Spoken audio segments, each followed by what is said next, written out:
If you're an engine guy and you're thrust into truck work, key is to make sure you bring tools with you. Far too often, engine people aren't used to carrying tools. Even when I have engine guys riding with me, I have to remind them, hey, listen, you're riding behind me. You're my irons guy. I need you to make sure you have a striking tool of some sort. Enchanted Sky Media.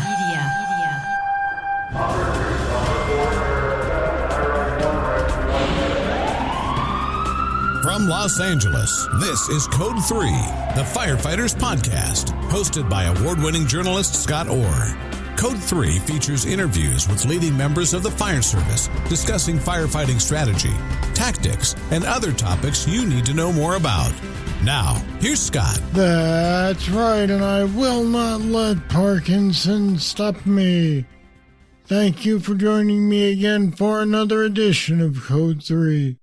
You are listening to the show for and about firefighters. Let's get started. Truck company operations are an important part of the fire ground even when you don't have a dedicated truck company available. That's why whether you're a truckie or not, you need a thorough knowledge of truck company operations, tools, and equipment.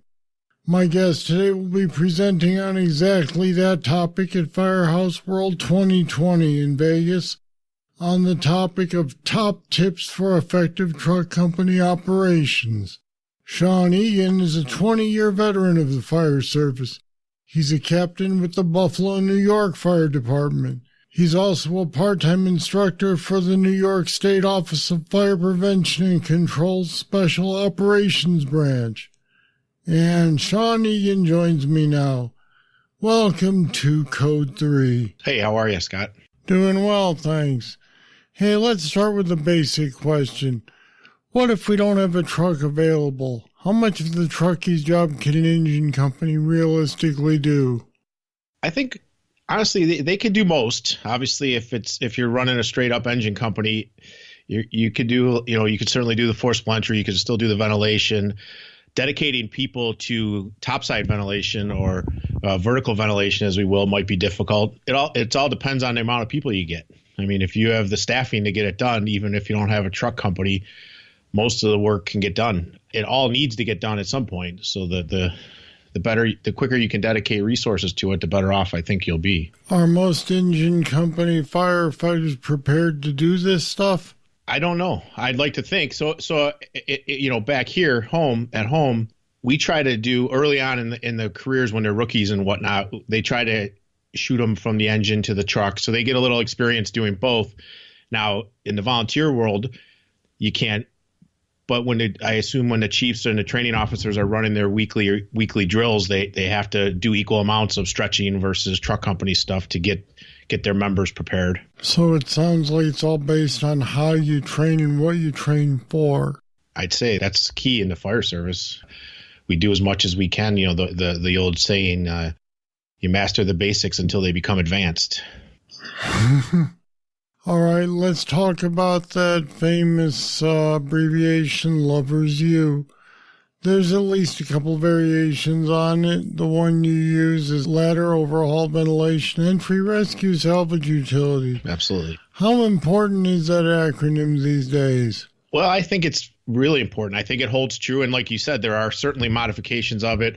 I've seen people add the tick to it and other spot pieces of the acronym to remind people to make reports back to the command post, things like that. But these are the 6 things that need to get done. And not necessarily in order, of course. The fire service is great for acronyms, but these are the truck operations that need to get done at every incident for the most part. And again, they're not in order, but you really need, the fire suppression goes better when we have good ventilation. Obviously, search and rescue is our priority. We do this for them. Laddering, overhaul, the utilities is one thing. It's kind of hanging out on its own down there because that's a truck job if you have people, right?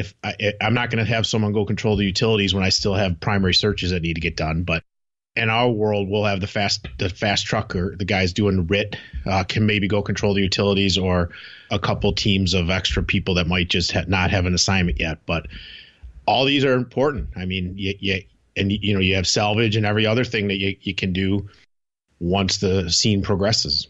No, that's kind of interesting that you say to use the RIC team guys for utilities. Is that what you typically do, or is that just a possibility? Generally, here we wouldn't normally want to do that. We want to try to keep we call it the fast team. We would want to keep them minimally involved. We want them doing extra set of eyes out there. Obviously, we want them listening to the radio. Our people, especially when my truck is the fast team, we get ladders to all four sides if we could do it. We want to finish up to 360, but we have the beauty of we send 29 or so firefighters to every box. So we have enough bodies that we can get somebody to control the utilities. But it's very rare that one of our chiefs would order us to do it unless it became an emergency situation where, they couldn't make a fire floor because the gas line was severed or they were getting shocked because there was some exposed electric. Right. And then I also imagine that you guys don't have the problem of not having a truck crew available. It's very, very rare. For the most part, we have in the city of Buffalo, we have 9 truck companies. We send 3 on every box. Again, this third truck is always deemed our fast truck. If stuff's going on where we have more incidents or more than one fire, which happens, they do occasionally assign an engine company to be the fast team. They would just get the gear off of one of the ladder trucks on the scene. Now, they've been around for years and years, but how has the Quint blurred the lines between trucks and engines?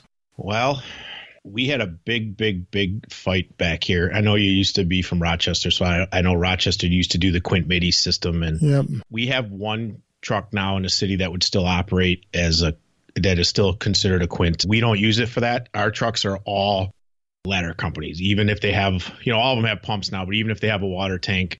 So it did blur the lines. They're a great tool if you're using them, if you don't have the staffing or you're in the volunteer world where you have the equipment has to function and do both. Here we just don't use them. Again, the trucks are trucks and it's mostly a staff, in the career department, especially up here in New York State, we're always fighting for staffing. We're always fighting for manpower. So, we looked at Quints as kind of job killers, and we convinced our powers that be through a lot of work from some of our older, at the time, chief officers and whatnot, that the way we operated worked best for us. Quints certainly do a great job. Again, if you're limited staffing or you have to, the whole fire service in general is doing more with less now, but they're a great tool. If that's what you have to use, you have to use. Like I said, if you don't have the manpower to get all the rigs to the scene, if you have a rig that can do both, that's great.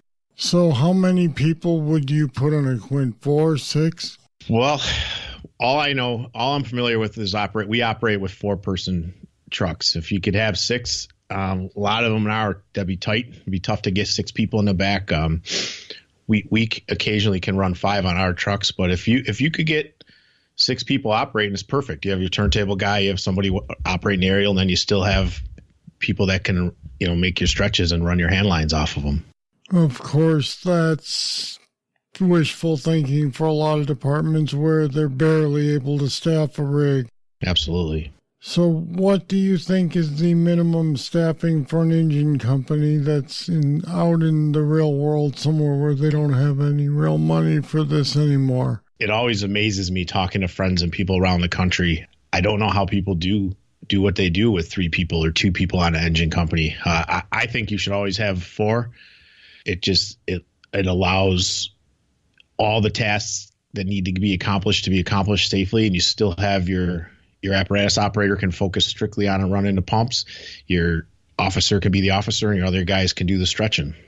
So then going back to the original topic, because we have sort of diverged, if you're on an engine company and you arrive and you have to do the work of a truckie, what do you need to know that you don't normally do as an engine company member?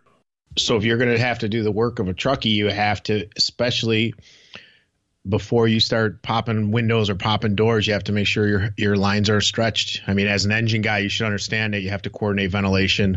But far too often, you see people that, I got to ventilate this heat before I can make a stretch. But then, as we know, you're going to make things worse.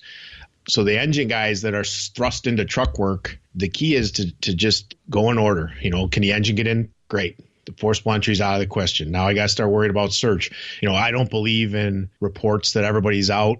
We always like to do searches anyways, just to be sure. So just follow right in order: search, rescue, vent as you go, as long as you know the hand lines are in place. And then as the scene progresses, generally our first due truck that we have, their job is entry, searching, horizontal ventilation.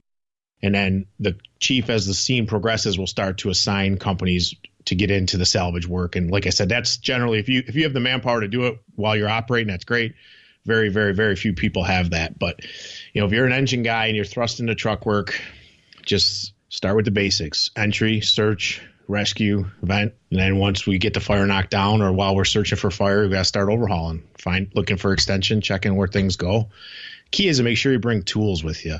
Far too often, engine people aren't used to carrying tools. They'll get off the rig, or even when I have engine guys riding with me, I have to remind them, hey, listen, you're riding behind me. You're my irons guy. I need you to make sure you have a striking tool of some sort. You have two hands, you carry two tools. That's a big argument, or not an argument per se, but that's something that's debated back and forth.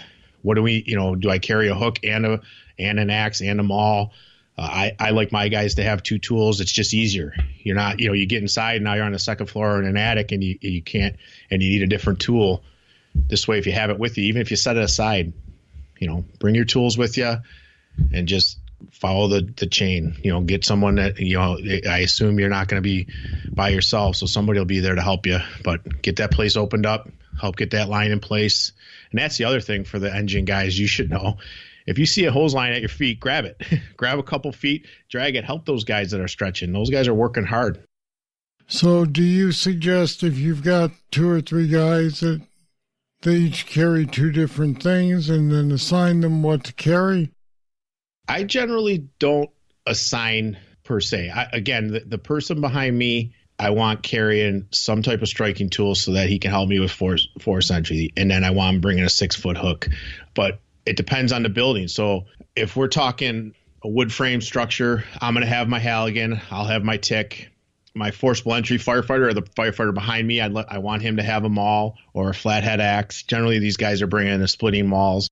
My driver, I want bringing a hook with him. And the tillerman, we call it, which is the guy riding behind the driver, he should have a pike axe of some sort. Or, there's all kinds of tools out there. In general, in Buffalo, we have pike axes, flathead axes, and mauls is all we have on the rigs. But I also want him to have a hook. That way they can operate in 2-person teams. Our trucks right now only have 1 tick on them. So generally the officer is going to have that. And then when you start dealing with a commercial building, I'm going to start adding things like the water can. I want to bring in a water can with them. I want to bring in a rabbit tool or the hydro ram, some type of hydraulic forcible entry tool. Again, I'll have my Halligan and tick.